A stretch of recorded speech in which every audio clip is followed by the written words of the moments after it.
ತುಮಕೂರು ಗ್ರಾಮಾಂತರ ಪೊಲೀಸ್ ಠಾಣೆಯ ಪಿಎಸ್ಐ ಚೇತನ್ ಲೋಕಾಯುಕ್ತ ಅಧಿಕಾರಿಗಳಿಂದ ಬಂಧನ. ಕೆಸರು ಮೂಡುಬಳಿ ನಾಗೇಶ್ ಎಂಬುವರು ತಮ್ಮ ಕಾರನ್ನು ಬಿಟ್ಟು ಹೋಗಿದ್ದರು. ಆ ಕಾರನ್ನು ಪೊಲೀಸರು ವಶಕ್ಕೆ ಪಡೆದಿರುತ್ತಾರೆ. ಕಾರನ್ನು ಪಿಎಸ್ಐ ಚೇತನ್ ಕುಮಾರ್ ವಾಪಸ್ಸು ಬಿಡುಗಡೆ ಮಾಡಲು 1,00,000 ರೂಪಾಯಿ ಬೇಡಿಕೆ ಇಟ್ಟಿದ್ದರು. ಅಷ್ಟೇ ಅಲ್ಲದೆ ಹಣವನ್ನು ನೀಡದಿದ್ದರೆ ನಾಗೇಶ್ ಅವರ ಮೇಲೆ ಸುಳ್ಳು ಗಾಂಜಾ ಕೇಸ್ ದಾಖಲೆ ಮಾಡಿ ಜೈಲಿಗೆ ಕಳಿಸುವುದಾಗಿ ಬೆದರಿಕೆ ಒಡ್ಡಿದ್ದರು.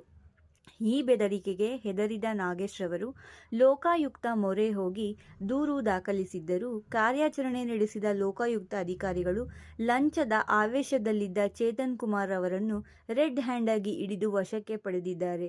ಈಗ ಪ್ರಸ್ತುತ ಲೋಕಾಯುಕ್ತ ಪೊಲೀಸರು ಕ್ರಮವನ್ನು ಕೈಗೊಂಡು ಮುಂದಿನ ಕಾರ್ಯಾಚರಣೆಯನ್ನು ಮುಂದುವರಿಸುತ್ತಿದ್ದಾರೆ. ರಕ್ಷಣೆ ನೀಡಬೇಕಿದ್ದ ರಕ್ಷಕರೇ ಭಕ್ಷಕರಾಗಿರುವುದು ಸಾರ್ವಜನಿಕ ವಲಯದಲ್ಲಿ ತೀವ್ರ ಚರ್ಚೆಗೆ ಒಳಗಾಗಿದೆ.